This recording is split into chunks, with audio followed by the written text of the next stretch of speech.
स्वागत है भगत सिंह जी के क्लास में। हम लोग देखेंगे एनटीपीसी के previous year question paper. NTPC के प्रीवियस ईयर क्वेश्चन पेपर यानी सीरियल नंबर 2019 का यानी वैकेंसी था और एग्जाम 2021 में कंडक्ट कराया गया था कोरोना के कारण। ठीक है, तो हम लोग देखेंगे उसी का क्वेश्चन। अगर इसका पीडीएफ लेना चाहते हैं तो हमारे टेलीग्राम चैनल भगत सिंह जी के क्लास से जुड़े। और हम लोग देखेंगे आज का पहला क्वेश्चन। अगर ये डेट देखा जाए तो कब का है, 11/1/2021 के सेकेंड शिफ्ट के क्वेश्चन पेपर है, एनटीपीसी ग्रेजुएट लेवल के। ठीक है, तो हम लोग देखेंगे आज का पहला क्वेश्चन। पहला क्वेश्चन क्या कर रहा है, 4 संख्या में दी गई जिसमें से 3 किसी प्रकार से समान है और एक असंगत है, तो असंगत संख्या का चयन करें। ये 4 में से असंगत का चयन करना है। तो इसमें से देखा जाए तो 10 ही एक भाज्य संख्या है। 10 ही क्या है, भाज्य संख्या है। बाकी सब क्या है, अभाज्य संख्या है। 7 भी अभाज्य है, 5 भी अभाज्य है और 2 भी अभाज्य है। बहुत कोई 2 को भाज्य संख्या में रखते हैं, लेकिन भाज्य संख्या किसको कहते हैं, जिसको अभाज्य संख्या का परिभाषा क्या है, एक और स्वयं के सिवा किसी से भाग ना लगे अभाज्य। तो 2 में सिर्फ एक और खुद 2 से भाग लगता है। ठीक है, तो 2 क्या है, वो भाज्य संख्या है। तो यहाँ पे भाज्य संख्या की बात करें तो क्या है, 10, और 10 यहाँ पे क्या हो जाएगा, राइट आंसर हो जाएगा। अगला क्वेश्चन है, निम्नलिखित में कौन सा मरुस्थल भारत में स्थित नहीं है। क्वेश्चन क्या करा है ये भी देखना है, नहीं है, स्थित नहीं है।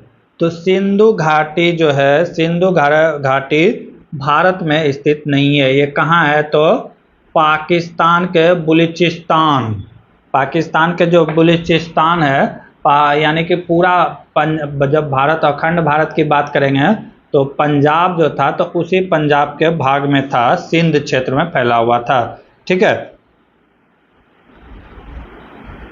और हाँ, थार मरुस्थल तो जान ही रहे हैं, भारत में फैला हुआ है, राजस्थान के भाग में।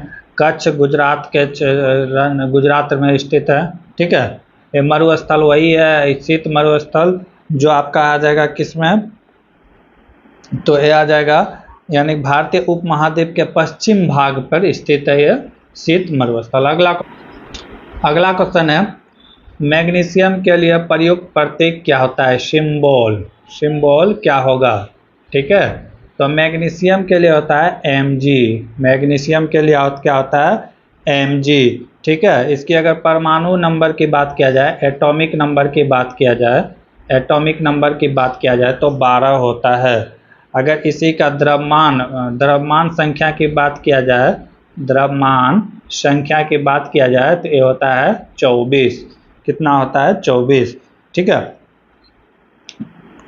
कितना होता है, 24। अगर MO की बात किया जाए तो ये किसका संकेत है, मोबिडॉल के लिए, जिसकी परमाणु संख्या कितना होता है, 50 यानी 42, और द्रव्यमान संख्या की बात करें तो 96 होता है। अगला क्वेश्चन क्या कर रहा है, निम्नलिखित भाषा में FAIKA को URPZ लिखा गया है, तो उसी रूप में इसको कैसे लिखा जाएगा, क्या लिखा गया है, FIKA को क्या लिखा गया है, URPZ लिखा गया है। तो पूछ रहा है कि EHJ और Z को क्या लिखेंगे, तो इसमें क्या किया गया होगा, तो देखें तो ये अपोजिट डायरेक्शन में चला गया है। क्या चला गया है, अपोजिट डायरेक्शन में। जैसे F का उल्टा क्या होता है, U होता है, I का उल्टा होता है R, K का उल्टा होता है P, A का उल्टा होता है Z। तो ये सारा क्या है, वो विपरीत लिया गया है। तो हम भी कर देंगे, E का उल्टा क्या हो जाएगा, V हो जाएगा। H का उल्टा क्या हो जाता है, हाई स्कूल, HS। ठीक है, J का उल्टा क्या हो जाएगा, Q, Z का उल्टा क्या हो जाएगा, A। तो क्या हो जाएगा, VSQA। Option number A is the right answer. अगला क्वेश्चन है, विश्व मरुस्थल और सूखा रोकथाम दिवस किस दिन को मनाया जाता है। क्या करा है कि किस दिन को मनाया जाता है, अगर बात करें 22 अप्रैल को, तो 22 अप्रैल को हम लोग किस दिन में मनाते हैं? तो पृथ्वी दिवस के रूप में मनाते हैं। किसके रूप में मनाते हैं? तो पृथ्वी दिवस के रूप में मनाते हैं। 5 जून की बात करें तो 5 जून को पर्यावरण दिवस मनाते हैं। विश्व पर्यावरण दिवस के रूप में मनाते हैं। ठीक है। और 22 मई की बात करें तो 22 मई को क्या मनाते हैं? अंतर्राष्ट्रीय जैव विविधता दिवस। अंतर्राष्ट्रीय जैव विविधता दिवस। और तब बचा क्या है? एक 17 जून। तो 17 जून इसका क्या हो जाएगा? Right answer. 17 जून को क्या मनाते हैं? तो विश्व मरुस्थलीय और सूखा रोकथाम दिवस के रूप में मनाते हैं। इसी से रिलेटेड कुछ और देख लेते हैं। जैसे आर्द्र भूमि दिवस कब मनाया जाता है? तो 2 फरवरी को मनाया जाता है। ठीक है। अब विश्व वन दिवस की बात किया जाए तो 21 मार्च को मनाया जाता है। विश्व वन मार्च 21 दिवस। जल दिवस की बात किया जाए तो विश्व जल दिवस ये मनाया जाता है 22 मार्च को। ठीक है। ओजोन परत का संरक्षण दिवस देखा जाए तो यह 16 सितंबर को मनाया जाता है। अगला क्वेश्चन की ओर अगला क्वेश्चन है, एप्पल कंप्यूटर के सह संस्थापक कौन है? एप्पल कंप्यूटर के सह संस्थापक कौन है? तो इसका राइट आंसर होगा स्टीव जॉब। कौन है? Steve job. अगर पॉल एलन की बात करें और बिल गेट्स की बात करें तो इन दोनों मिलकर ने माइक्रोसॉफ्ट कंपनी की स्थापना किया था। पॉल एलन और बिल गेट्स मिलकर माइक्रोसॉफ्ट कंपनी की स्थापना किया गया था। चार्ल्स फ्लिंट की बात करें, अगर इसकी बात करें तो ये क्या किया था? तो IBM कंपनी की स्थापना किया था। IBM कंपनी क्या है? इसका फुल फॉर्म क्या है? International business machine. क्या है? इंटरनेशनल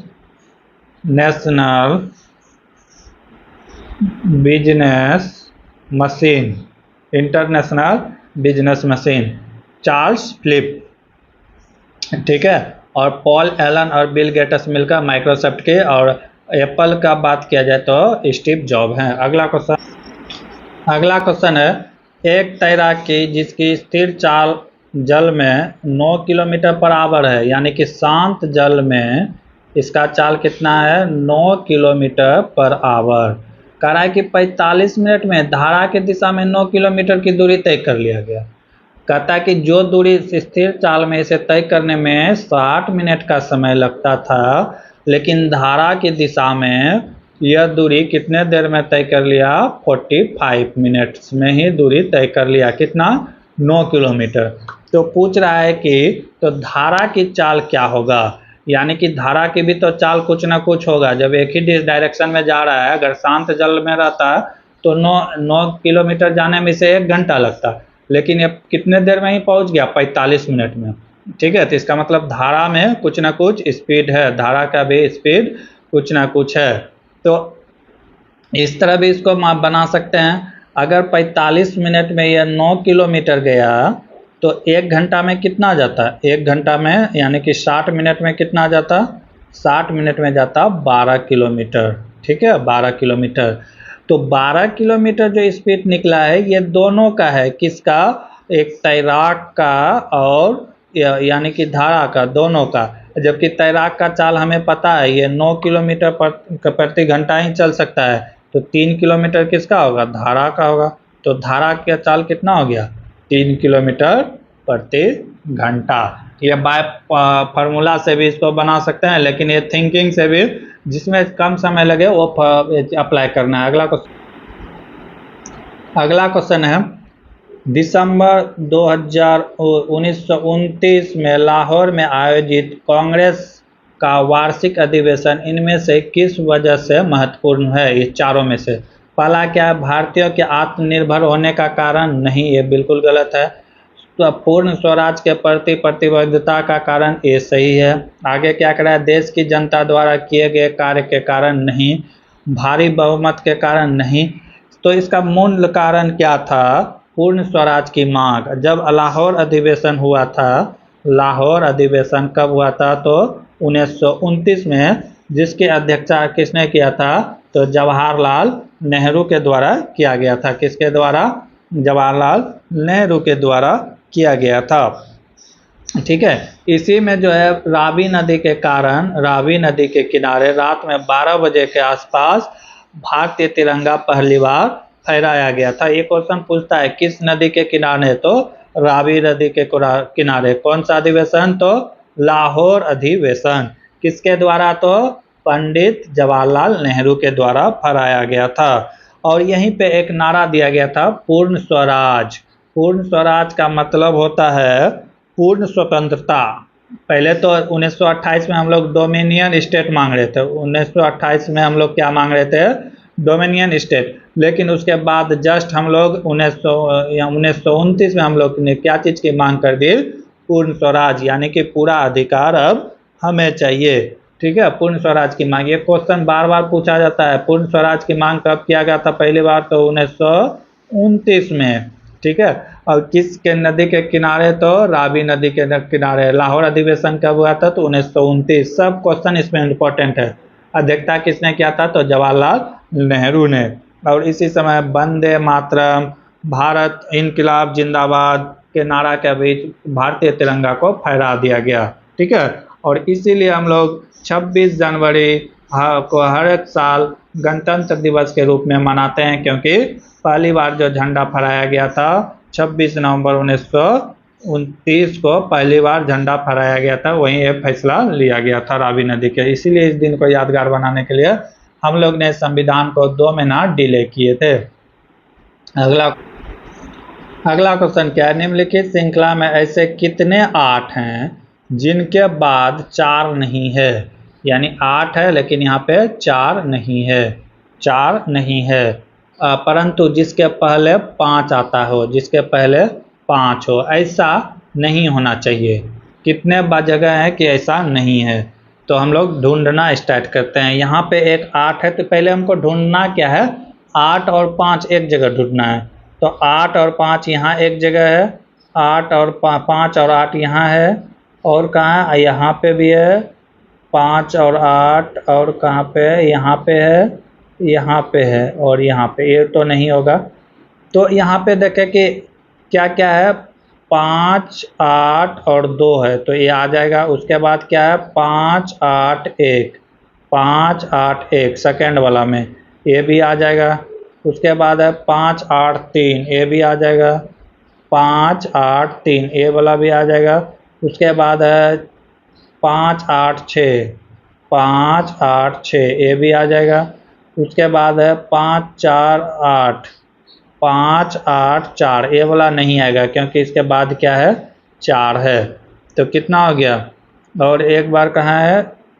और एक यहाँ है 8, 5, 4, यानी कि टोटल कितने बार है? तो 5 बार है। कितने बार है टोटल? 5 बार। अगला क्वेश्चन है, अक्टूबर 2020 के अनुसार निम्नलिखित में कौन से विश्व धरोहर स्थल में शामिल नहीं है? यूनेस्को में कौन सा शामिल नहीं है? विश्व धरोहर वही है। तो इसमें अगर देखा जाए तो हवा महल को शामिल नहीं किया गया था 2020 तक। अगर बात किया जाए तो सूर्य मंदिर, ये भी शामिल है। एलिफेंटा की गुफा ये भी शामिल है। आगरा का किला ये भी शामिल है। 2020 तक भारत में 40 ऐसे धरोहर थे जो कि यूनेस्को में शामिल थे। ठीक है, उनमें से प्रमुख है, कुछ हम नाम बता देते हैं आप लोग को। जैसे आगरा का किला हो गया, आगरा का किला, एलिफेंटा की गुफा, सूर्य मंदिर हो गया, सांची की स्तूप, बौद्ध के स्तूप, ठीक है, एलोरा की गुफा, फतेहपुर सिकरी, हुमायूं का मकबरा, काजीरंगा राष्ट्रीय उद्यान, फिर हो जाएगा महाबौद्धिक मंदिर, कोणार्क मंदिर, सूर्य मंदिर। ये लगभग 40 ऐसे हैं जो कि यूनेस्को धरोहर में भारतीय शामिल हैं 2020 तक। अगला क्वेश्चन है, एक हॉल की लंबाई इसकी चौड़ाई से 7 मीटर अधिक है। 7 मीटर अधिक है। इसकी परिमाप 62 मीटर है। तो हॉल की लंबाई ज्ञात करें। हॉल की लंबाई क्या कहता है? ज्ञात करने के लिए कहा कि एक हॉल की लंबाई चौड़ाई से 7 मीटर अधिक है। लंबाई पता नहीं है। लंबाई मान लिए x, चौड़ाई कितना है, विड्थ कितना दिया हुआ है, x + 7 दिया हुआ है। लेकिन होल का परिमाप दिया है, परिमाप दिया है कितना है, तो 62 मीटर। ठीक है, तो होल का परिमाप यानी कि होल क्या होता है, एक आयत की तरह होता है, तो आयत का परिमाप बराबर होता है, आयत का परिमाप बराबर होता है 2 गुना L इंटू बी। ठीक है, इसी का मान दिया हुआ है, कितना दिया हुआ है, 62। तो हम यहाँ पे सबका मान लग देंगे वृत्त। ठीक है, ये W भी लिख सकते हैं, ये वृत्त भी लिख सकते हैं, जो लिख सकना है लिखिए, रहित ही देते हैं। ठीक है, वृत्त।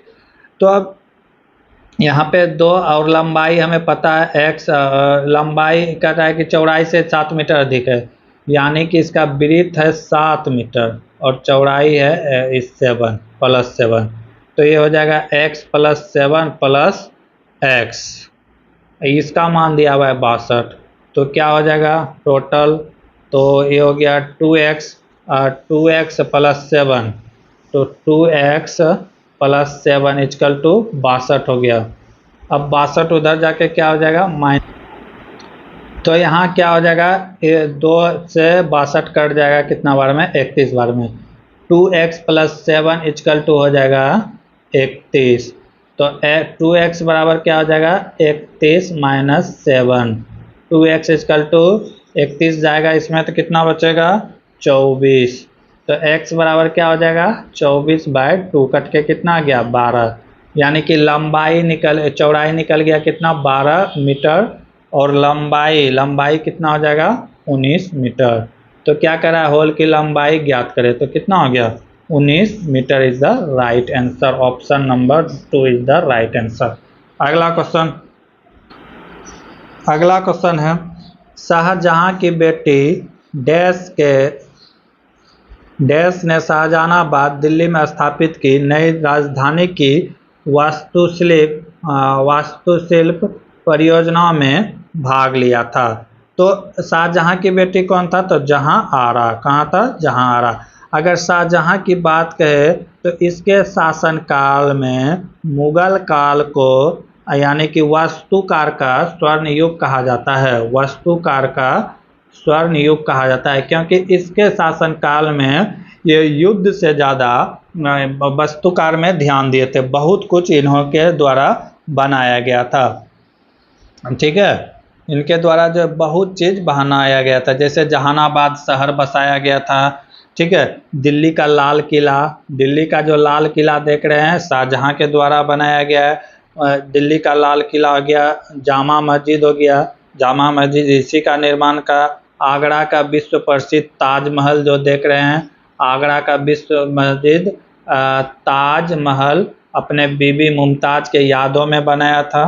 ठीक है, उसके बाद की बात करें तो आगरा में जो है दीवाने आस और दीवाने आम और दीवाने खास इसी के द्वारा बनाया गया था। मच्छी भवन भी शाहजहां के द्वारा बनाया गया था।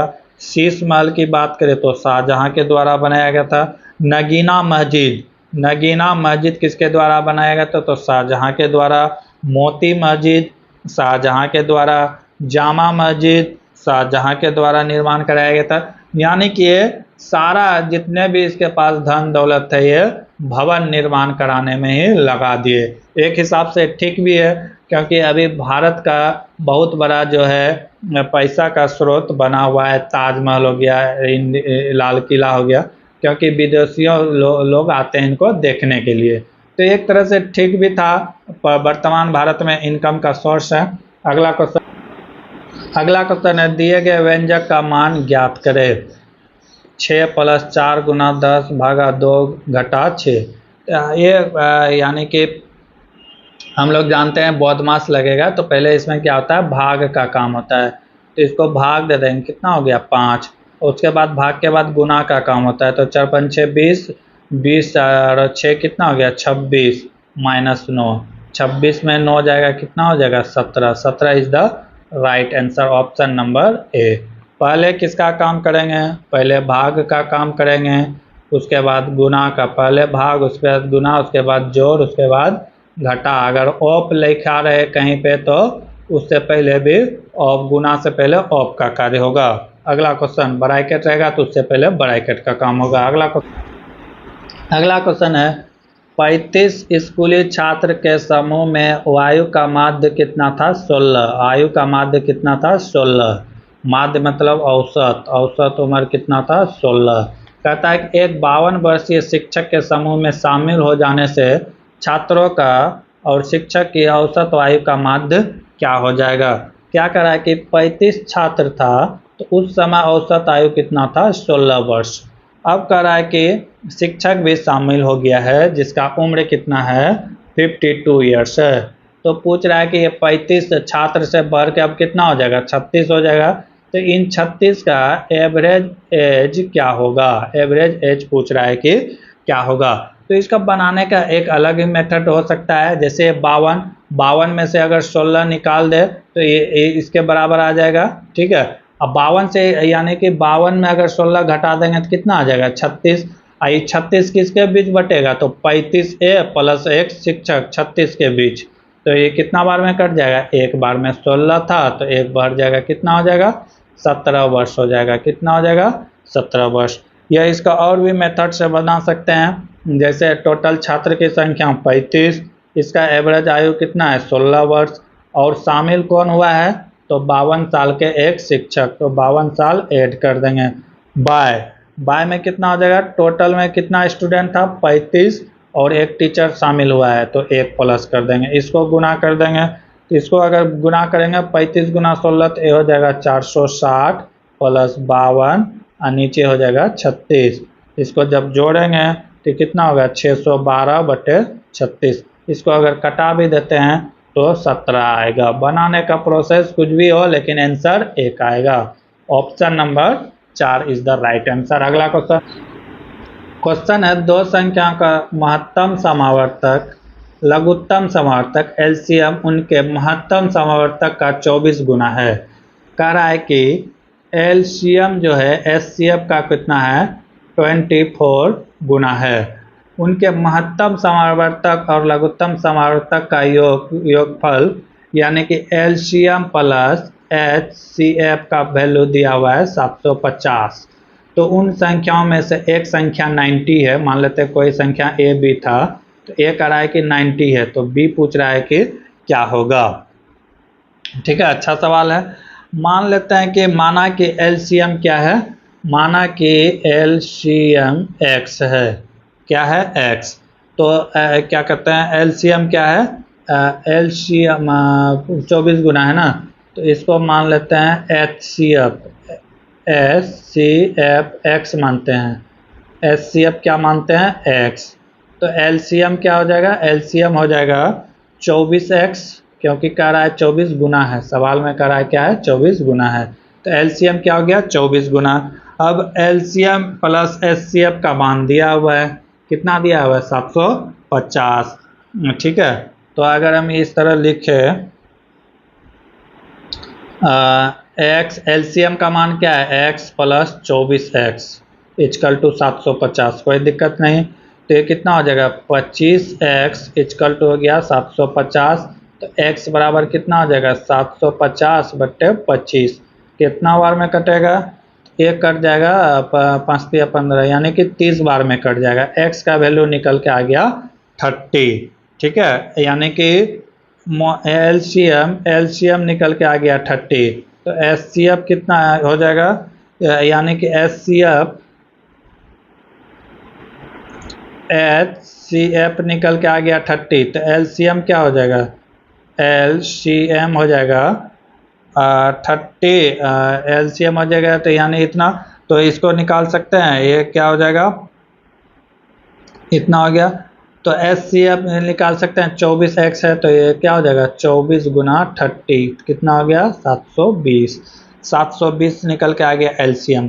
अब संख्या एक संख्या 90 है तो दूसरी संख्या क्या होगा।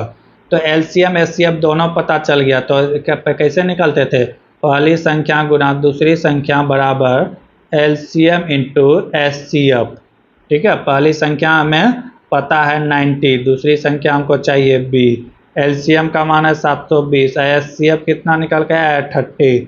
तो बी बराबर निकल जाएगा 720 इंटू 30 बाय 90, इसको कटा देंगे 3 बार में, 3 से कितना बार में कटेगा, 3 से कटेगा 124 बार में, यानी कि 240 is the right answer. B बराबर कितना हो जाएगा, 240 इज द राइट आंसर।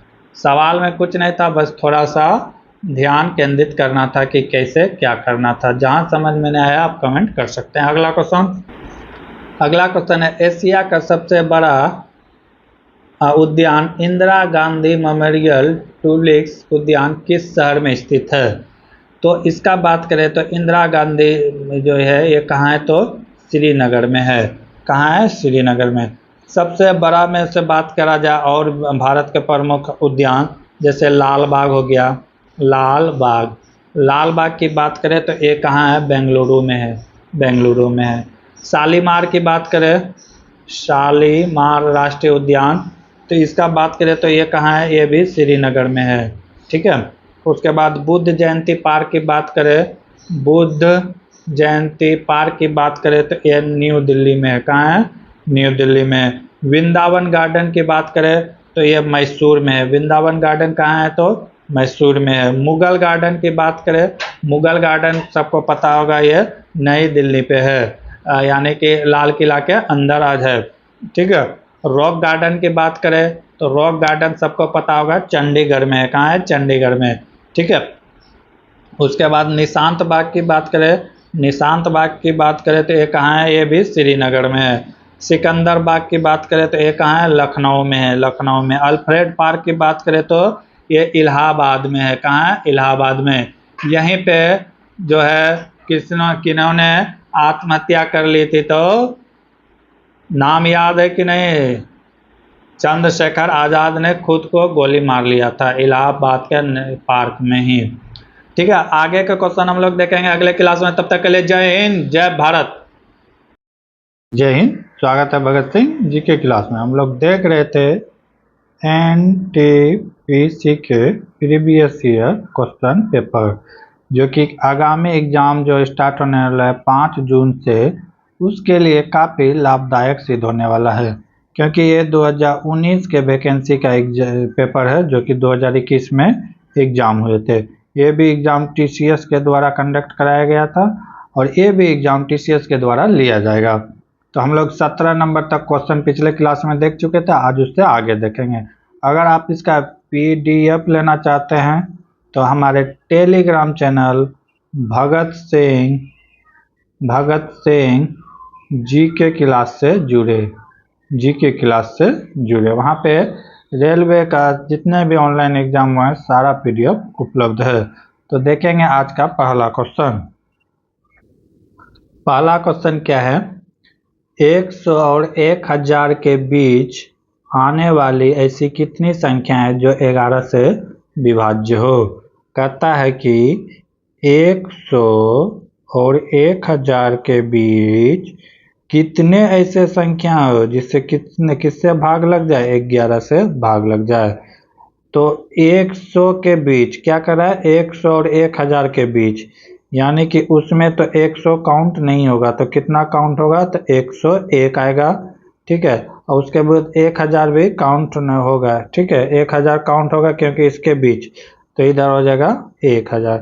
तो क्या क्या हो जाएगा, यानी कि इसमें 1000 काउंट नहीं होगा क्योंकि 1000 के बीच बोला है, तो इसमें -1000 करेंगे। ठीक है, -1000 करेंगे तो ये क्या हो जाएगा देख लेते हैं। तो कितने से कितने के बीच निकालना होगा, तो 101 से लेकर 9999 तक का, 1000 बोला है ना, 999 तक का निकालना होगा। तो किस तरह निकालेंगे, 999 पहले 11 से भाग दे देंगे, 999 को 11 से भाग दे देंगे और उसके बाद -101 को 11 से भाग दे देंगे। जब इसको भाग करेंगे तो ये कितना आ जाएगा, जो है यानी कि डिसिमल नहीं लेना है, जो आएगा राइट वही लेना है। 11 नामे 99, 11 नामे 99। ठीक है। और ये कितना चला जाएगा, मान लेते हैं कि ये नहीं कटेगा तो 10 99 हो गया, और ये कितना बार में कटेगा, 11 नामे 99। यानी कि ये 90 - 9 = कितना हो जाएगा, 81 ऐसे संख्या होंगे जो किससे कटेंगे, तो 11 से कटेंगे। ठीक है, जैसे क्या हो जाएगा, 110 हो जाएगा, 121 हो जाएगा, इसी तरह ऐसे गिनेंगे तो कितना हो जाएगा, 81 नंबर होगा।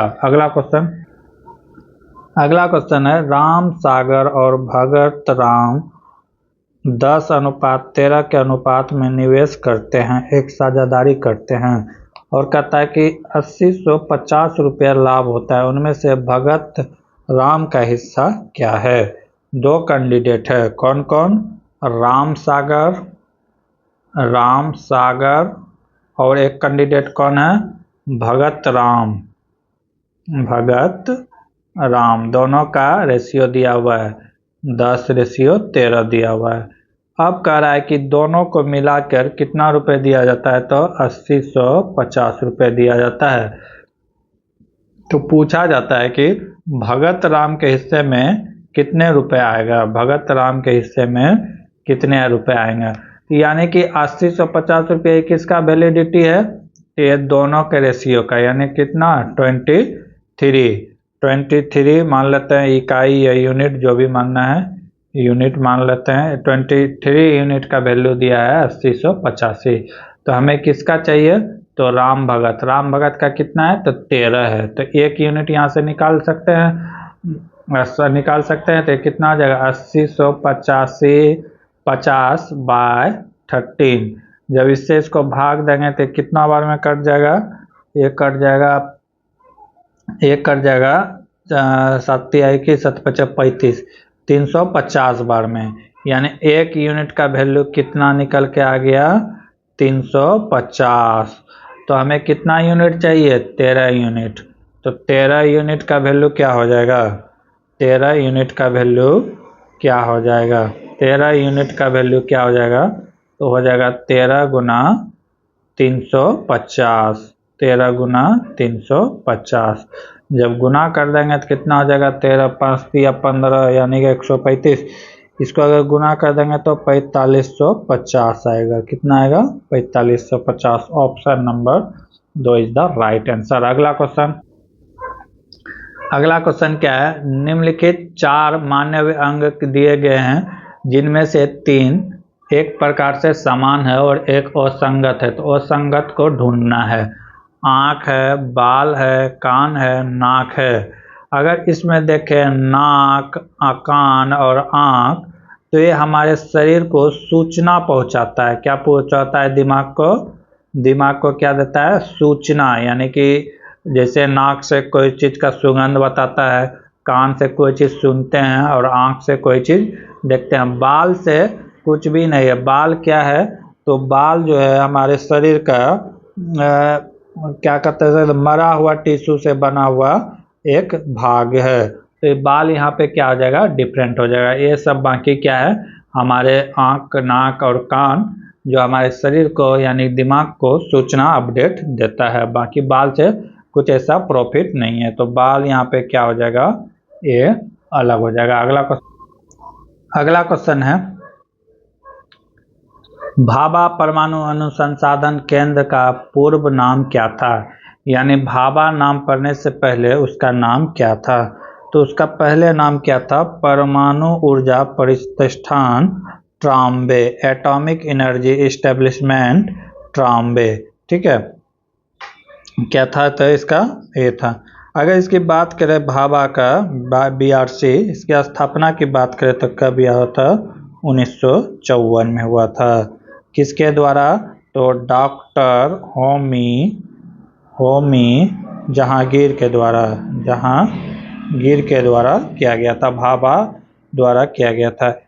इसका मुख्य उद्देश्य क्या था, इसका मुख्य उद्देश्य था नाभिक ऊर्जा को यानी कि एनर्जी को एकत्रित करना।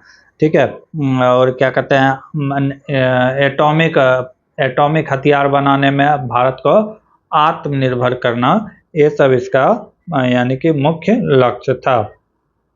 ठीक है, अगर इंदिरा गांधी परमाणु संसाधन की बात करें तो इसकी स्थापना कब किया गया था, इसकी स्थापना किया गया था 1971 में। कब किया गया था? 1971 में। ये कहाँ पे है? तो ये कलपक्कम में है। कहाँ है? कलपक्कम। ठीक है, कलपक्कम अब कहाँ है? तो तमिलनाडु में है। कहाँ है? तमिलनाडु पे स्थित है। ठीक है, भारत की कुछ BRC यानी कि परमाणु रिएक्टर के बारे में हम लोग सुन लेते हैं, जो कि आगामी एग्जाम में आ सकता है। जैसे अप्सरा की बात करेंगे। अप्सरा की बात करेंगे। अप्सरा की स्थापना कब हुआ था? तो 1956 में। अप्सरा 1956 में। साइरस की बात करेंगे तो 1960 में। उसके बाद जर्लिना की बात करेंगे ये 1961 में। पूर्णिमा 1 की बात करेंगे। पूर्णिमा 1 की बात करेंगे तो 1972 में। उसके बाद ध्रुव की बात करेंगे। ध्रुव की बात करेंगे तो 1985 में किया गया था। ये पूछता है कभी कभी, तो एक बार आप लोग देख लीजिएगा। अगला क्वेश्चन है, निम्नलिखित में कौन दुनिया का सबसे ऊंचा लंबा पेड़ है? तो ये क्या होगा? रेडवुड हो जाएगा। रेडवुड जो है ये दुनिया का सबसे ऊंचा पौधा है। ठीक है, ये ऑस्ट्रेलियन यूकेलिप्टस भी कहा जाता है। अगर बात करें अब चीड़ की बात करें तो चीड़ जो है ये अनावृत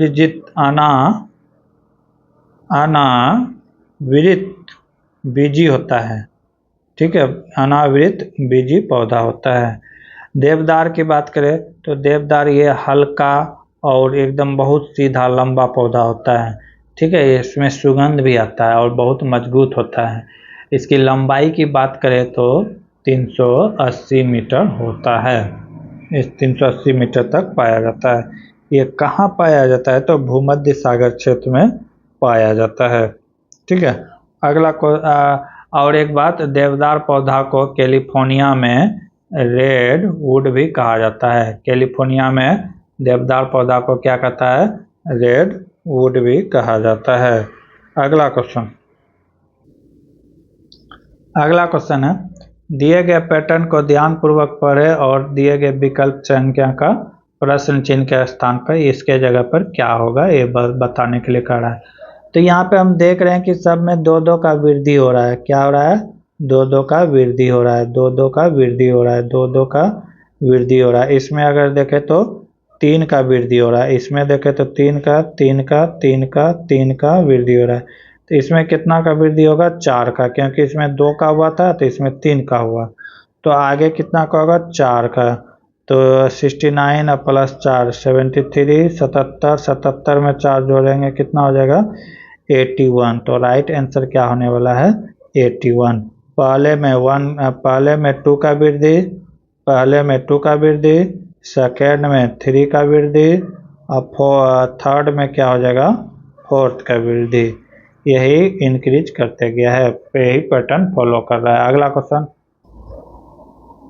अगला क्वेश्चन है, निम्नलिखित में कौन सा कंपनी 2005 में व्यक्तिगत कंप्यूटर यानी पर्सनल कंप्यूटर बनाना बंद कर दिया है?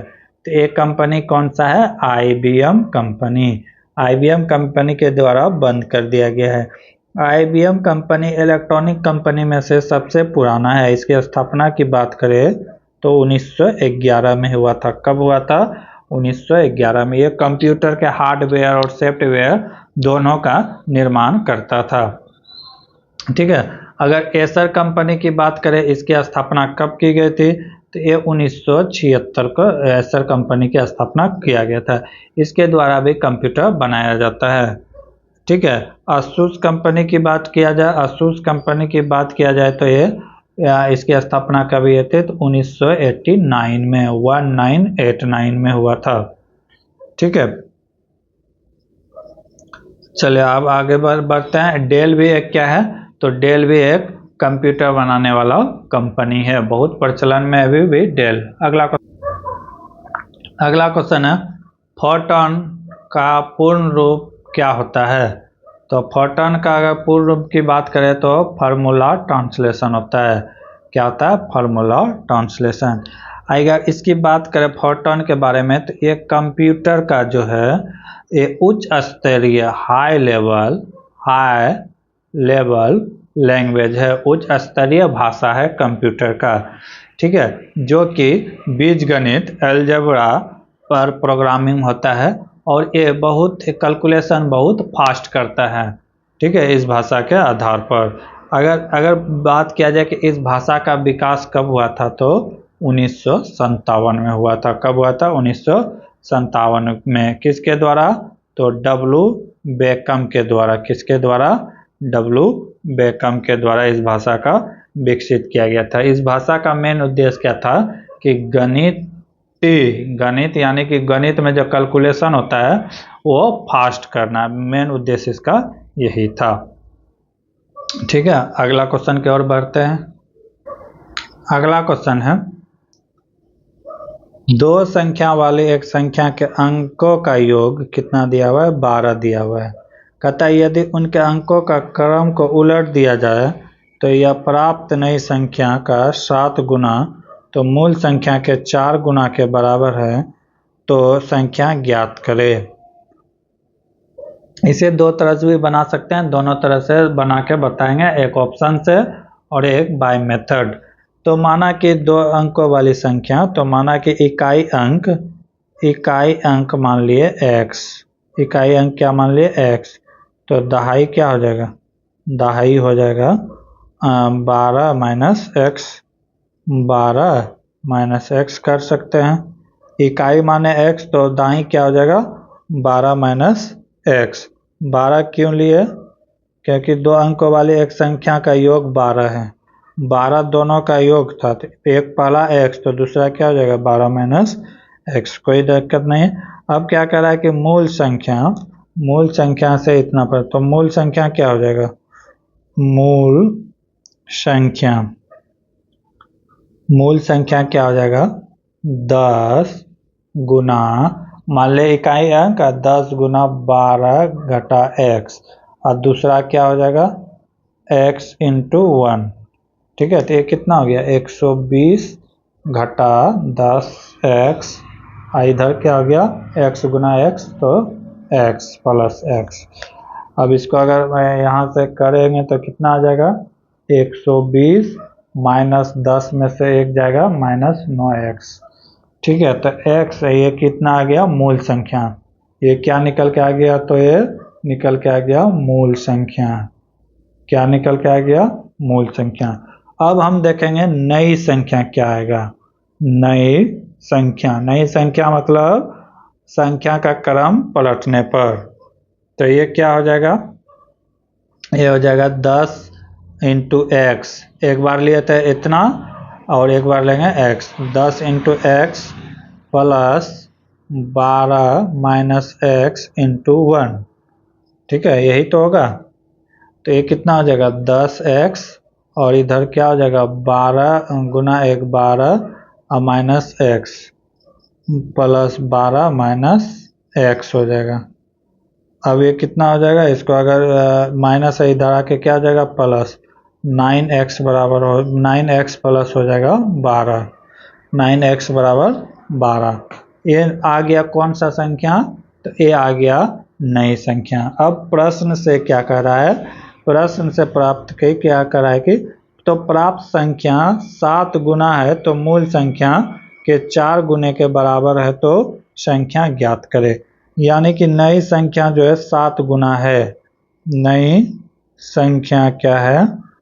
नई संख्या 7 गुना है, बराबर किसका? मूल संख्या का। मूल संख्या का कितना गुना है? तो 4 गुना है। अब ये करा कि ये दोनों बात क्या है? बराबर है। ये दोनों बात क्या है? तो बराबर है। सवाल में क्या करा है कि बराबर है। तो नई संख्या हमें कितना निकल के आया है? 9x प्लस 12 इंटू क्या हो जाएगा? 7 हो जाएगा, ठीक है। अब पुरानी से यानी मूल संख्या क्या निकल के आया है? तो वो आया है कितना? 120 माइनस 9x इंटू 4। अब ये कह रहा है कि दोनों बराबर होगा, तो अगर दोनों कम करते हैं तो 9 सत्ते कितना हो गया? 63x प्लस 12 सत्ते 84 बराबर इधर 4 चौके या 12 चौके 48, यानी कि 480 घटा 9 चौके 36x। जब यहाँ से घटाएंगे तो क्या आएगा, 63 और 36 माइनस है, इधर आके क्या हो जाएगा प्लस। 63 और 36 को जब ऐड करेंगे तो कितना हो जाएगा 99x। 99x और 480 माइनस 84, 480 माइनस 84 करेंगे तो कितना हो जाएगा 396। तो x बराबर हो जाएगा 396 बटे 99। जब इसको भाग देंगे तो कितना बार में कटेगा, 4 बार में। x का वैल्यू क्या निकल के आ गया, 4। अब मूल संख्या हमें चाहिए, तो मूल संख्या क्या निकल के आया था, 120 माइनस 9x। तो x के जगह में क्या रखेंगे, 4। तो 120 9 गुना 4, 120 माइनस 36 जब घटा देंगे तो कितना निकल के आएगा, 84। मूल संख्या क्या हो जाएगा, 84। अगला क्वेश्चन है, संयुक्त राष्ट्र संघ परिषद में डैश हैं, कितने सदस्य हैं। तो संयुक्त राष्ट्र संघ की बात किया जाए तो इसमें 5 अस्थाई और 2 अस्थाई सदस्य होता है। अगर 5 अस्थाई सदस्य की बात करें तो कौन कौन है, इसका आंसर होगा USA अमेरिका हो गया, ब्रिटेन हो गया, ठीक है, ब्रिटेन हो गया, चाइना हो गया, फ्रांस हो गया, और कौन है तो, और रसिया है, और कौन है, रसिया। यानी कि ये 5 अस्थाई सदस्य है, ये हमेशा इसी के सदस्य रहते हैं। और जो 10 अस्थाई सदस्य होता है ये 2 साल के लिए बनता है। कितने साल के लिए, 2 साल के लिए सदस्यता ग्रहण करता है, 2 साल के बाद फिर चेंज हो जाता है। अगर इसका बात करें संयुक्त राष्ट्र संघ की तो इसमें 6 अंग होते हैं, ठीक है। महासभा, इसका मुख्य उद्देश्य क्या है, संयुक्त राष्ट्र सुरक्षा परिषद का इसका मुख्य उद्देश्य क्या है कि अंतर्राष्ट्रीय शांति और सुरक्षा बनाए रखे। इसे क्या कहते हैं, दुनिया का पुलिस मैन भी कहा जाता है। अंतर्राष्ट्रीय शांति मतलब क्या, कोई भी देश एक दूसरे से ना लड़े, ना किसी तरह का युद्ध करे। इसका मेन उद्देश्य यही होता है, क्योंकि युद्ध में जो देश लड़ता है सिर्फ उसी का नहीं बल्कि पूरा विश्व का, यानी कि आर्थिक रूप से क्षति होता है, ठीक है। अब बढ़ते हैं अगले क्वेश्चन की ओर। अगला क्वेश्चन है, विश्व स्वास्थ्य संगठन WTO वर्ल्ड हेल्थ ऑर्गेनाइजेशन का मुख्यालय कहाँ है। तो ये कहाँ है, तो जेनेवा, स्विट्जरलैंड के जेनेवा में है। अगर इसकी बात करें कि इसकी स्थापना कब किया गया था, विश्व स्वास्थ्य संगठन यानी कि WHO की स्थापना की बात करें तो ये कब किया गया था, 1948 को। कब किया गया था, 1948 को। अगर वर्तमान में इसमें देशों की संख्या देखें तो 194 है। कितना है, 194। अगर बात किया जाए कि WHO कार्य कब से करना स्टार्ट किया था, कार्य की बात करें, कार्य कब से करना स्टार्ट किया था तो 7 अप्रैल 1948 से कार्य करना स्टार्ट किया था।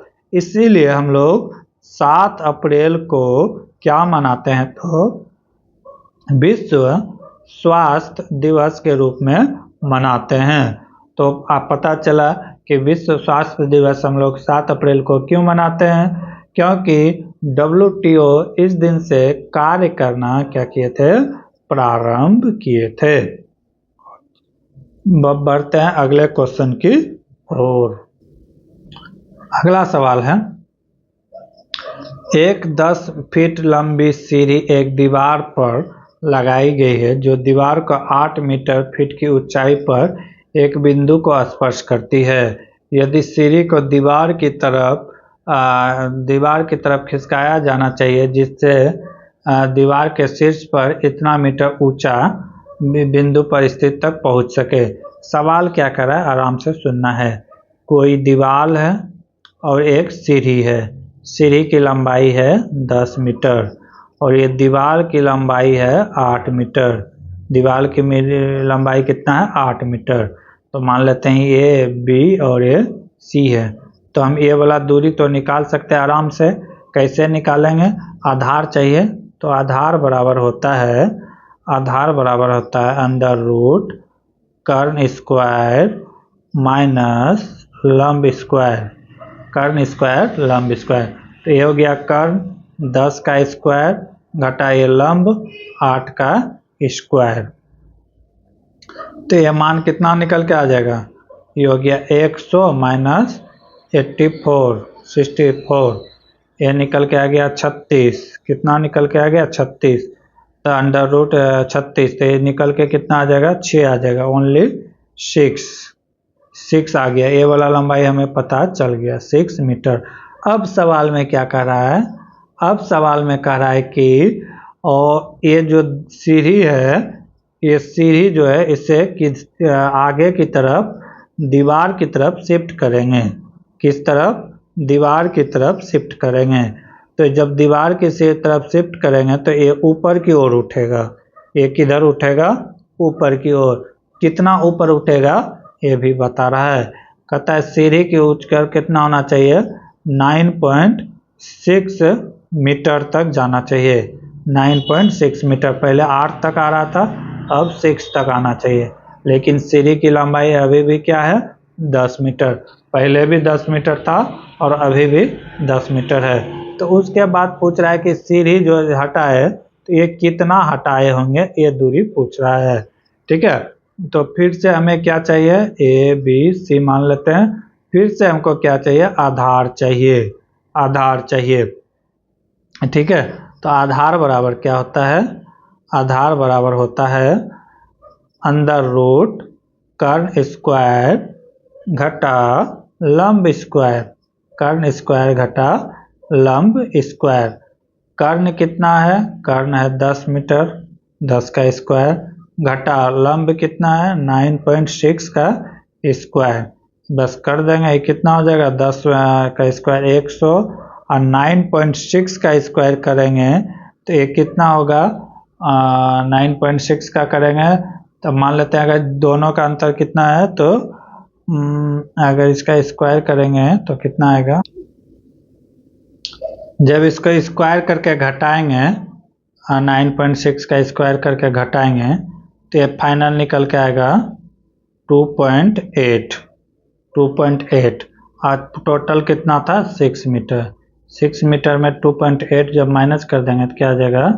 3.2 मीटर या फीट जो होगा उसमें आंसर आएगा। राइट आंसर क्या आ जाएगा? तो 3.2 फीट। फीट में है तो फीट होगा और मीटर में रहेगा तो मीटर होगा। ठीक है, मेन था यही, लंब बराबर आधार बराबर कर्ण बटे लंब स्क्वायर। अगला क्वेश्चन है विश्व सर्व शिक्षा अभियान भारत सरकार का एक प्रमुख कार्यक्रम है जिसके तहत देश के उम्र के वर्ग बच्चे को मुफ्त एवं अनिवार्य शिक्षा प्रदान किए जाने का मौलिक अधिकार घोषणा किया गया है। तो ये किया गया है 6 से 14 वर्ष के बच्चे के उम्र के सभी को मुफ्त शिक्षा और अनिवार्य शिक्षा किया गया है। ठीक है, ये इसका घोषणा किया गया है। यह क्या चीज में रखा गया है? तो इसे मौलिक अधिकार में रखा गया है। मौलिक अधिकार में रखा गया है। अगर बोला जाए कि कौन सा संविधान संशोधन के द्वारा, तो 86वां संविधान संशोधन के द्वारा। कब? तो अगर ईस्वी पूछा जाए तो 2001 में। 2001 में भारत के प्रधानमंत्री पीएम कौन थे? तो अटल बिहारी वाजपेयी। अटल बिहारी वाजपेयी थे।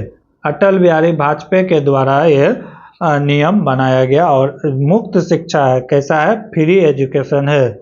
फ्री एजुकेशन है। ये कैसे आया? तो ये कहाँ से आया? ये आया था क्योंकि दक्षिण अफ्रीका के सेनेगल, कौन सा शहर? सेनेगल देश के राजधानी डकार, कहाँ पे? सेनेगल देश की राजधानी डकार का एक विश्व स्तर का सम्मेलन हुआ था। क्या हुआ था? विश्व स्तर का सम्मेलन हुआ था, जिसमें कि पूरा विश्व को प्राइमरी एजुकेशन में ध्यान देने के लिए बात कही गई थी। और उसमें 6 बिंदु था। 6 बिंदु में से भारत भी उसी एक बिंदु को फॉलो करके 6 से 14 वर्ष के बच्चे के लिए फ्री एजुकेशन अलाउ किया गया। ठीक है, अब बढ़ते हैं अगले क्वेश्चन के ओर। और एकदम मुफ्त है, मुफ्त शिक्षा है। अगला सवाल है एक परीक्षा में मोहित ने पूर्णांक में से 30% अंक प्राप्त किए, लेकिन 25 अंकों से वो क्या हो गया? अनुत्तीर्ण हो गया, फेल हो गया। क्या हो गया? फेल हो गया। ठीक है, आगे क्या कर रहा है कि एक अन्य छात्र जिसने 38% अंक प्राप्त किए और उत्तीर्ण होने के आवश्यक अंकों से 15 अंक ज़्यादा था, तो उत्तीर्ण होने के लिए आवश्यक अंक प्रतिशत क्या ज्ञात कीजिए। क्या कह रहा है कि 2 छात्र परीक्षा दिए, एक छात्र और दूसरा छात्र। पहला छात्र क्या किया कि 30% अंक लाया और ये 25 अंकों से फेल कर गया। यानी कि अगर ये 25 अंक और लाता तो ये क्या हो जाता? पास हो जाता। लेकिन दूसरे स्टूडेंट है जो 38% अंक लाया और अगर ये 15 अंक कम भी लाता फिर भी ये क्या हो जाता? तो पास हो जाता है। इसका मतलब क्या है कि ये पास होकर भी 15 नंबर ज़्यादा लाया है। ठीक है, तो ऐसे सवाल बनाने के लिए क्या करते हैं? दोनों को परसेंटेज को माइनस कर देते हैं। ये वाला परसेंटेज और ये वाला परसेंटेज को माइनस कर देंगे, तो 38 माइनस 30, और ये दोनों अंक को क्या करेंगे? जोड़ देंगे। दोनों अंक को क्या करेंगे? जोड़ देंगे। जोड़ेंगे कब? प्लस कब करेंगे? जब एक फेल होगा और दूसरा क्या होगा? पास होगा। ऐसे सिचुएशन में प्लस करेंगे। माइनस कब होगा?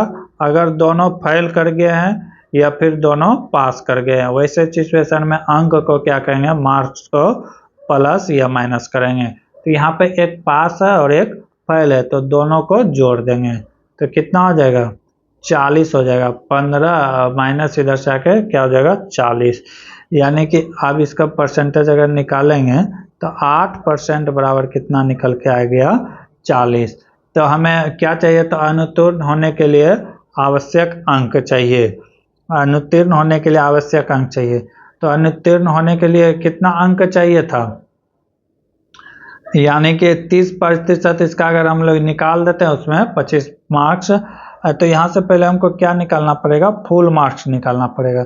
तो फुल मार्क्स कितना होता है? फुल मार्क्स कोई भी एग्जाम का कितना होता है? तो 100% होता है। तो 100% बराबर क्या हो जाएगा? 100% बराबर क्या हो जाएगा? मान लिए x, तो x बराबर क्या हो जाएगा? 40 गुना 100/8। 8 से कटेगा 5 बार में कितना हो गया? 500। फुल मार्क्स कितना हो गया? 500। अब क्या करा है कि 500 का 30% मार्क्स लाने के बाद भी 25 अंक से वो फेल कर गया। तो 500 का 30% निकाल देंगे। कितना हो जाएगा? 00 से 00 150 नंबर लाया, लेकिन वो फेल कितना से कर गया? तो 25 अंक से। अगर इसको जोड़ देंगे तो पासिंग मार्क्स कितना चाहिए था? 175। कितना अंक चाहिए था? 175। 175 अंक चाहिए। कितना में से? अब परसेंटेज में कन्वर्ट कर देते हैं, तो कितना में से? 500 में से निकाल देते हैं। 500 में से कितना चाहिए? 175 अंक चाहिए। 175/500 गुना 100। 2 0 से 2 0 कैंसिल, 5 से कटा देंगे, 7 5 35 और बचा कितना? 5 3 15, बचा 2, 7 5 25। 35% अंक लाना अनिवार्य है। कितना आ जाएगा? 35%। अगला क्वेश्चन है FSSAI द्वारा निम्नलिखित में किस IIT को 7 ईट राइट कैंपस में से एक के रूप में घोषित किया गया है? तो IIT कौन होगा? गांधीनगर, IIT गांधीनगर। अगला क्वेश्चन है, इनमें से कौन सा 1853 में अंग्रेजों द्वारा भारत के लिए किए गए सबसे महत्वपूर्ण योगदानों में से एक था, जिसने लोगों को लंबी दूरी की यात्रा करने में सक्षम बनाया? तो ये क्या हो जाएगा? 1853। वायु मार्ग तो नहीं होगा क्योंकि ये 1911 में स्टार्ट किया, पहली बार भरा गया था। सड़क मार्ग भी उतना अच्छा नहीं था। जल मार्ग तो आदमी हर जगह नहीं जा सकता है, तो इसका एक ही आंसर होगा रेल मार्ग। जब 1853 में भारत में रेल बिछाया गया था। कहाँ से? तो मुंबई से थाने के बीच, अगर इसकी लंबाई की बात किया जाए तो 34 किलोमीटर लंबाई था। ठीक है। किसके शासनकाल में बैठाया गया था? तो डलहौजी के शासनकाल में भारत में रेल बिछाया गया था। किसके शासनकाल में? डलहौजी के शासनकाल में।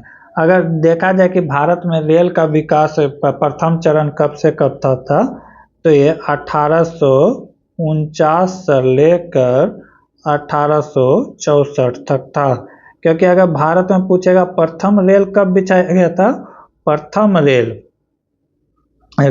मतलब पटरी, तो ये 1849 में कलकत्ता में बिछाया गया था। कहाँ बिछाया गया था? कलकत्ता से रानीगंज। कहाँ? कोलकाता से कहाँ? रानीगंज के बीच बिछाया गया था। ये रेल था। लेकिन हम लोग जो पढ़ते हैं 1853, तो इसमें जो है यानी कि यात्री गाड़ी चलाया गया था, जिसमें कौन थे? पैसेंजर यात्रा कर रहे थे। ठीक है। रेल की बात की क्या कहा जाएगा? तो रेल मतलब पटरी, तो 1849 में पहली बार बिछाया गया था। ठीक है। इसीलिए भारत में 16 अप्रैल यानी कि पहला रेल चलाया गया था 16 अप्रैल 1853 को। इसीलिए हम लोग अप्रैल महीना में 16 तारीख से लेकर यानी कि 11 से लेकर 16 तारीख तक रेल सप्ताह के रूप में मनाते हैं। क्या किस रेल रूप में मनाते हैं? तो रेल सप्ताह के रूप में मनाते हैं प्रत्येक वर्ष। अगर भारत का पहला हेरिटेज ट्रेन का नाम पूछे जाए, ट्रेन का नाम क्या है, तो हो जाएगा फेरी क्वीन। क्या हो जाएगा? फेरी क्वीन ट्रेन का नाम हो जाएगा। क्या नाम हो जाएगा? फेरी क्वीन। अगला क्वेश्चन की बात करते हैं हम लोग। अगला क्वेश्चन है, द वाइट टाइगर नामक उपन्यास के लेखक कौन है? तो इसका राइट आंसर होगा अरविंद अडिग। क्या नाम होगा? अरविंद अडिग की बात करें तो ये क्या है? अंग्रेजी लेखक के भारतीय कलाकार हैं, इंग्लिश के राइटर हैं। इंग्लिश में ये लेख लिखते हैं। किस में लिखते हैं? तो इंग्लिश में। ऐसे राइटर हैं। द वाइट टाइगर के लिए इसे 2008 में जो है कौन सा पुरस्कार से सम्मानित किया गया? तो मैन बुकर पुरस्कार से सम्मानित किया गया है। ठीक है। मैन बुकर पुरस्कार दिया गया है 2008 में। किसके लिए? तो द वाइट टाइगर के लिए। ठीक है। मैन बुकर पुरस्कार किन किन भारतीयों को दिया गया है, लिस्ट देख लेते हैं। ठीक है। पहले दिए हैं VS नायपॉल को। VS नायपॉल को कब दिया गया है? तो 1971 में बुकर पुरस्कार दिया गया है। किसके लिए? तो इन ए फ्री टेस्ट के लिए दिया गया है। दूसरा राइटर की बात करें तो अरुंधति राय। कौन? अरुंधति राय को दिया गया है। किसको? अरुंधति राय के लिए। कब दिया गया है? तो 1997 में दिया गया है। किसके लिए? The God of small thinking के लिए, बहुत ही फेमस किताब है, the God of small thinking के लिए। और अगला की बात किया जो तो सलमान रुश्दी, सलमान रश्दी को दिया गया है। कब दिया गया है इसे? तो 1981 में दिया गया है। एक फेमस पुस्तक है मिडनाइट चिल्ड्रेन। कौन सा? Midnight children. मिडनाइट चिल्ड्रेन पूछता है किसके, इसके लेखक कौन है? तो सलमान रश्दी। अब क्या और एक राइटर है जिसको दिया गया है बुकर पुरस्कार, तो किरण देसाई को दिया गया है। इसको कब दिया गया है? तो इसे 2006 में दिया गया है। किस पुस्तक के लिए? The inheritance of loss. किसके लिए? द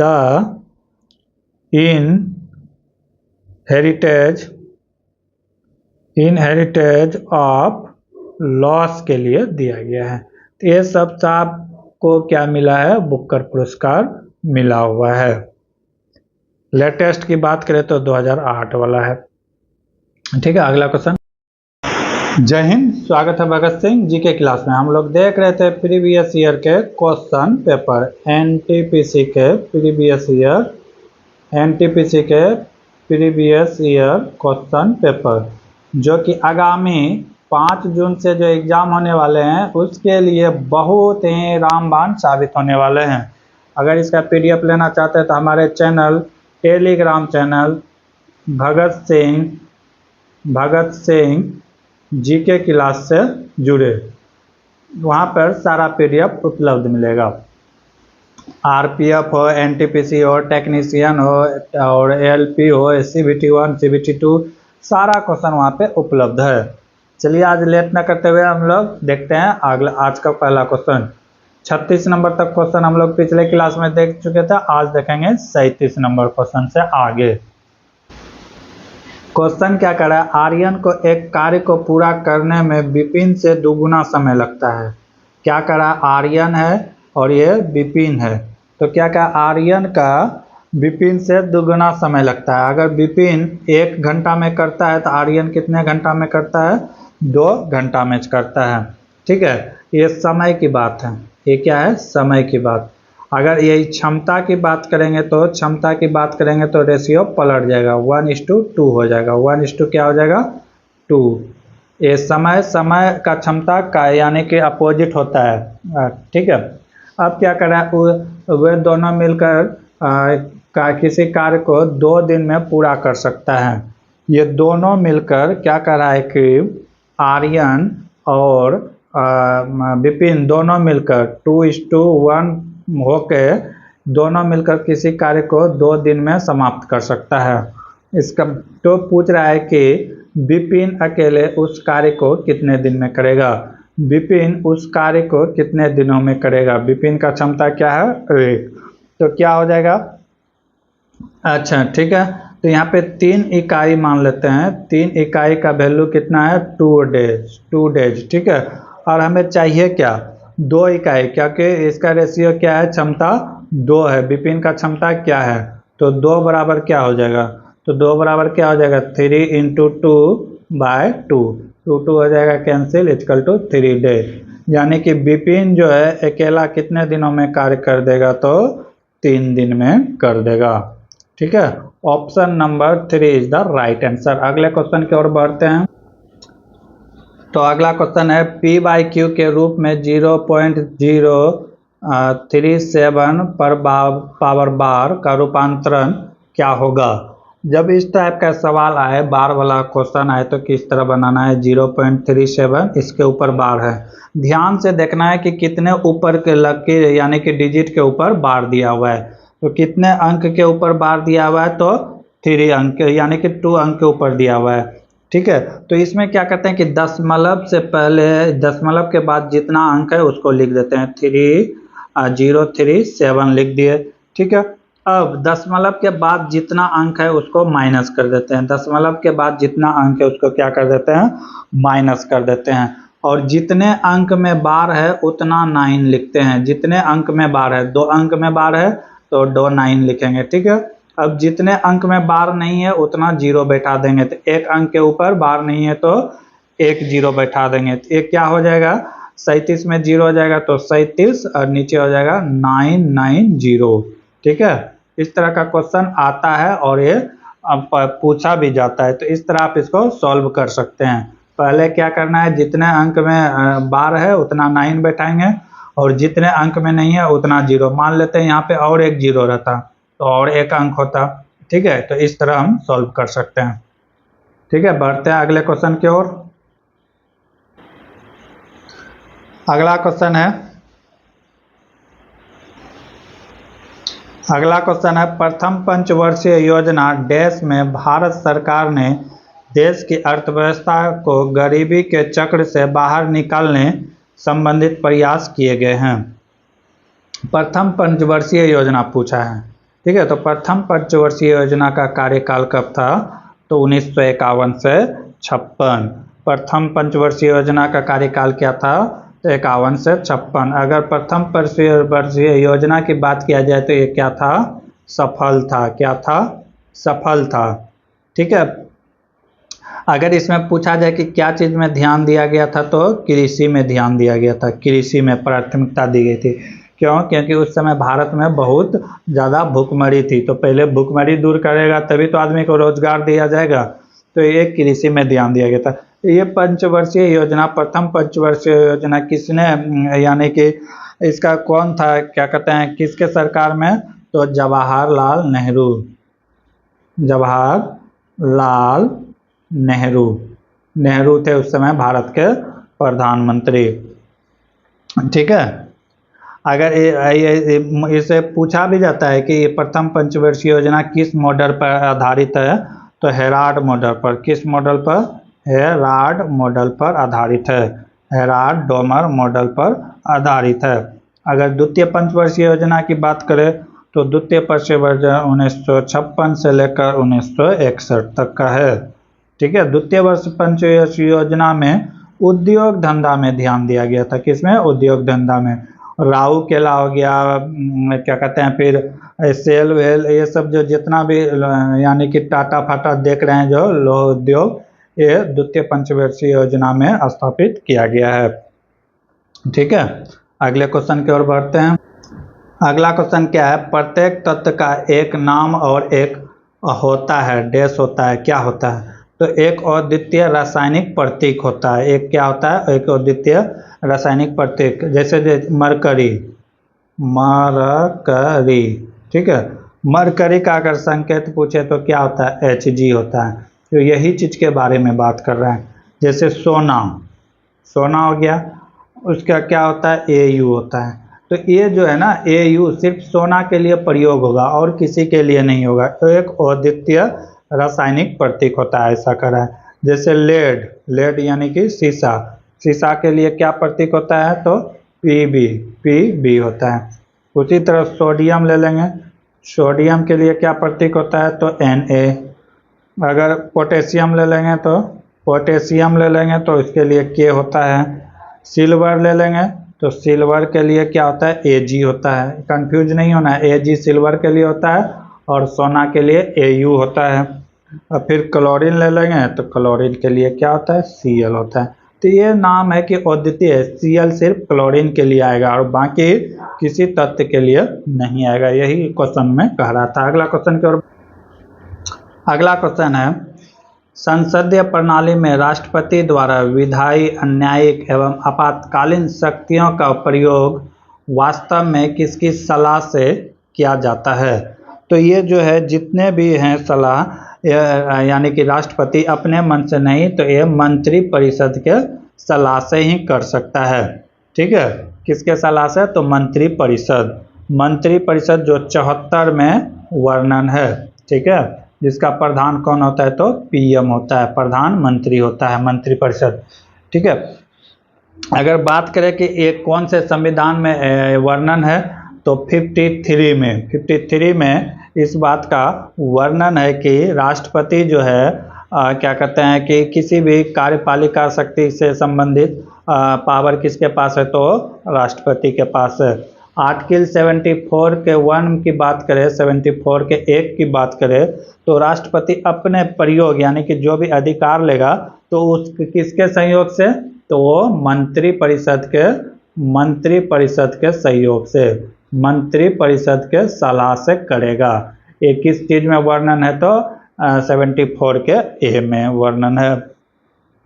अगर बात करें यहाँ पे, अब आया था कि राष्ट्रपति यानी कि अनुच्छेद 352 जैसा कुछ था, तो 352 में क्या बताते हैं, 352 में है कि अंतर्गत राष्ट्रपति को राष्ट्रीय आपात की घोषणा करने की क्षमता है, पूरे देश में राष्ट्रीय आपात करने की क्षमता है। 356 में है क्या, किसी भी क्या कहते हैं, किसी भी क्षेत्र में मान लेते हैं कि जितना भी राज्य है, किसी एक राज्य का जहाँ पे कि लोकतंत्र विफल नजर आएगा, तो वहाँ के राज्यपाल के सिफारिश करने पर उस राज्य में राष्ट्रपति शासन लगाया जाएगा। तो किस में वर्णन है, तो 356 में इस चीज का वर्णन है। ठीक है। अगर 360 की बात करें तो इसमें से क्या है, वित्तीय आपात की घोषणा है, वित्तीय आपात की घोषणा है, वित्तीय आपात की घोषणा कर सकता है कौन, राष्ट्रपति। अभी तक भारत में एक भी बार वित्तीय आपात की घोषणा नहीं की गई है। 1991 में एक बार बना था माहौल वित्तीय आपात की घोषणा की, लेकिन उस समय के जो है थे बचा लिए थे कौन, डॉक्टर मनमोहन सिंह, आरबीआई के गवर्नर थे डॉक्टर मनमोहन सिंह, उन्होंने बचा लिया था। ठीक है। और पीएम कौन थे, तो पीवी नरसिंहा राव, दोनों मिलकर ने भारत को बचा लिया था। तभी एक सिद्धांत दिया था, वर्ल्ड बैंक के पास जब गया था तो वहां से एक सिद्धांत दिया था, एलपीजी का मतलब है लाइबिलिटीज, पब्लिसिटी और क्या कहते हैं, ग्लोबलाइजेशन, यानी कि लाइसेंस लेना उस समय प्राइवेट कंपनी के लिए बहुत ही मुश्किल था, तो लाइसेंस लेने के काम को थोड़ा सा आसान किया। ठीक है। प्राइवेटाइजेशन, बहुत सारा चीज प्राइवेट हुआ, और ग्लोबलाइजेशन यानी कि बाहर से भी विदेशी कंपनी में भारत में आकर व्यापार कर सकते हैं, लेकिन उसके लिए फिर शर्त और कानून बनाया गया था। अगला क्वेश्चन कथन और कारण वाला है, शायद डायरेक्ट हम लोग कथन में आते हैं। क्या कर रहा है, सभी आलू टमाटर है। कथन क्या कर रहा है कि सभी आलू क्या है, ये आलू है, कह रहा है कि आलू है, आलू, सभी आलू क्या कर रहा है कि टमाटर है, सभी आलू क्या है, टमाटर है, टमाटर।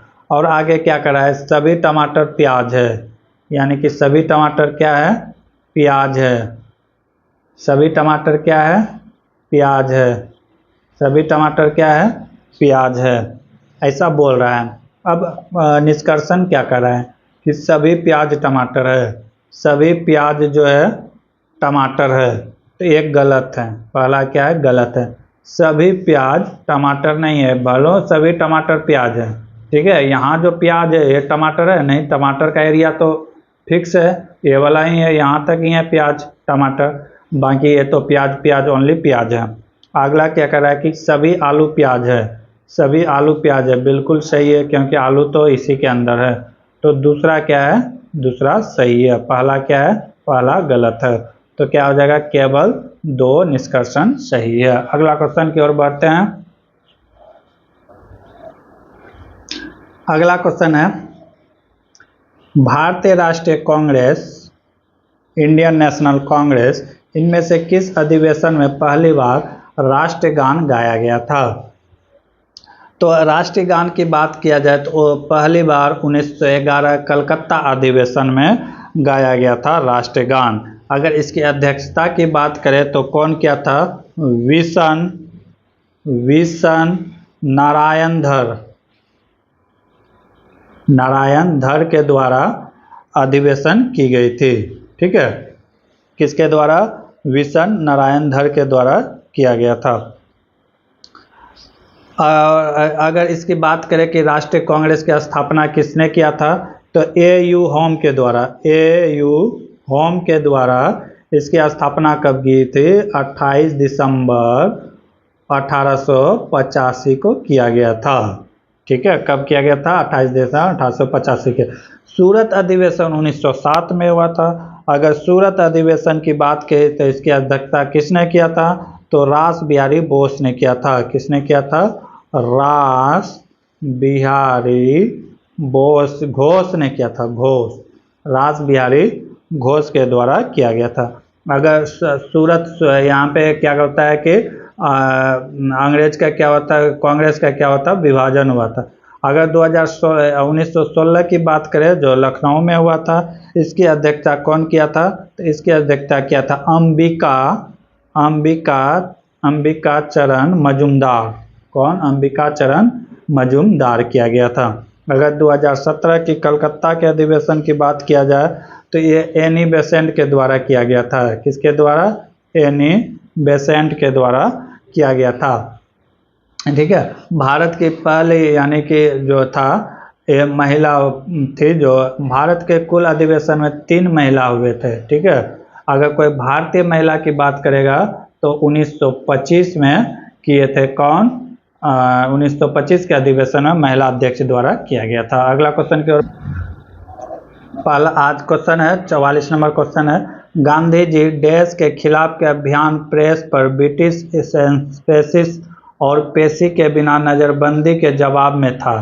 तो वो कौन सा था? तो रॉलेट एक्ट। रॉलेट एक्ट ऐसा कानून ही था कि ब्रिटिश सरकार या मजिस्ट्रेट किसी भी व्यक्ति को संदेह,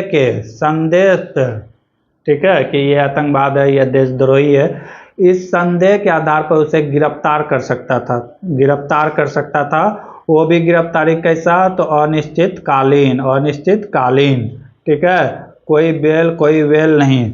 इसे क्या कहा जाता था? तो इन्हें बिना वकील या बिना दलील या बिना अपील का कानून कहा जाता था। रॉलेट एक्ट को क्या?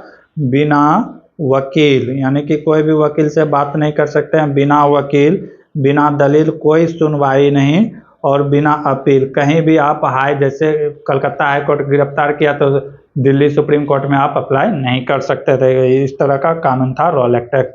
प्रथम विश्व युद्ध की बात करें तो सबको पता होगा 1914 से लेकर 1918 तक चला था। ठीक है। अगर जलियांवाला बाग हत्याकांड की बात करें तो 13 अप्रैल 1919 को हुआ था। बैसाखी पूर्णिमा था उस दिन। ये कहाँ है? तो अमृतसर में है। ठीक है। तो ये सब क्वेश्चन इंपॉर्टेंट होता है कि उस दिन कौन सा दिन था? तो बैसाखी पूर्णिमा था। अगला क्वेश्चन की ओर अगला क्वेश्चन क्या कर रहा है? यदि 5 क्रमागत संख्याओं का योग कितना है? 90 हो तो मध्य संख्या ज्ञात करें। क्या कर रहा है कि माध्य कैसे निकालते हैं? माध्य बराबर निकालते हैं सभी संख्या का योग बटे संख्याओं का, यानी कि संख्याओं का कि कितना संख्या दिया हुआ है। तो संख्या कितना दिया हुआ है? 5 दिया हुआ है, तो योग बटे 5। तो माध्य या सभी संख्याओं का योग कितना दिया है? 90 बटे 5 क्या हो गया? 18। यानी कि माध्य क्या हो गया? मध्य क्या हो जाएगा? 18। ठीक है। अब 5 है, अगर 6 रहता तो फिर कुछ और आता। ठीक है। 18 इज द राइट आंसर।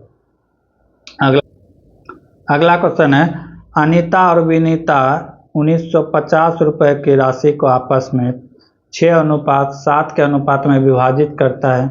यदि उनमें से प्रत्येक के हिस्से में 100 रुपया की राशि जोड़ दिया जाए तो उनके हिस्से का नया अनुपात क्या होगा? कौन कौन है? अनीता है और कौन है? विनीता। ठीक है। अनीता और विनीता है, इन दोनों का रेशियो का अनुपात दिया हुआ है 6:7। रुपये कितना दिया है? तो 1950 रुपये दिया है। 1950 से 1 का वैल्यू निकाल लेंगे, 13 से इसको क्या कर देंगे? डिवाइड कर देंगे। अगर 13 से अगर डिवाइड करते हैं तो कितना बार में जाएगा? 13 का 13 बचा 6, 13 5 65, 1 0। यानी कि 1 का वैल्यू आ गया कितना? 650। तो इसको 650 से गुना कर देंगे, दोनों साइड 150 से गुना कर देंगे। 15 छक्के कितना हो गया? 900, और ये कितना हो जाएगा? 7 और 3.5 1050। अब सवाल में क्या कर रहा है? सवाल में कह रहा है कि 100 रुपया दोनों की राशि में ऐड किया जाए।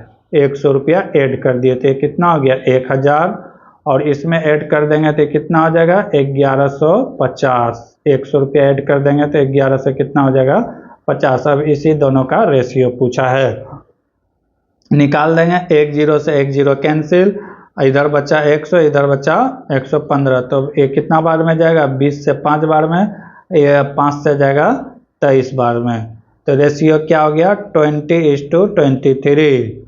Option number 2 is the right answer. अगला क्वेश्चन की ओर बढ़ते हैं। अगला क्वेश्चन है दिए गए पैटर्न को ध्यानपूर्वक अध्ययन करें और दिए गए विकल्प को उस संख्या का चयन करें जो प्रश्न चिन्ह के स्थान पर आएगा। तो प्रश्न नहीं दिखाई देगा, हम लिख देते हैं क्या क्या है।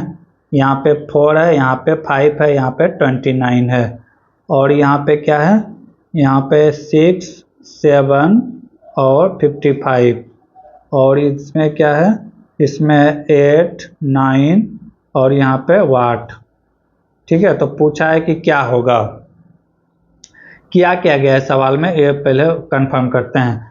4 और 5 अगर इसको गुना करते हैं तो कितना होता है 20। 4 × 5 कितना हो जाता है 20, और एक बार 4 और प्लस 5 कर देंगे, एक बार जोड़ेंगे और एक बार गुना कर देंगे तो कितना हो जाएगा 9, 29 आ गया। एक बार क्या करेंगे प्लस और एक बार क्या करेंगे गुना। ठीक है, तो ये दोनों को जब जोड़ेंगे तो 29 आ जाएगा। इसमें भी वही एक बार इस दोनों को जोड़ेंगे तो कितना हो गया 13, एक बार दोनों को गुना करेंगे तो 7 के 42, कितना हो गया 5, 5, 55। तो सेम वही करेंगे।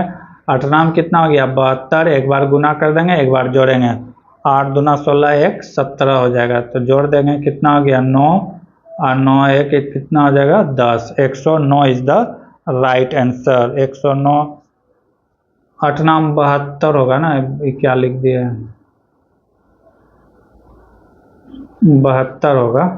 तो इसको जब जोड़ेंगे तो कितना हो जाएगा 7 2 9, 7 2 9 और 8 89 हो जाएगा। 89 is the right answer, option number 4। अगले क्वेश्चन की ओर बढ़। अगला क्वेश्चन है एक वस्तु को 2340 रुपया में बेचने पर विक्रेता को 10% हानि होता है, तो 15% लाभ कमाने के लिए उसे कितना मूल्य पर बेचना चाहिए।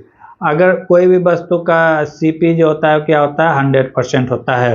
अगर हम 100% में बेचते हैं तो नो प्रॉफिट नो लॉस होगा, नो प्रॉफिट नो लॉस होगा।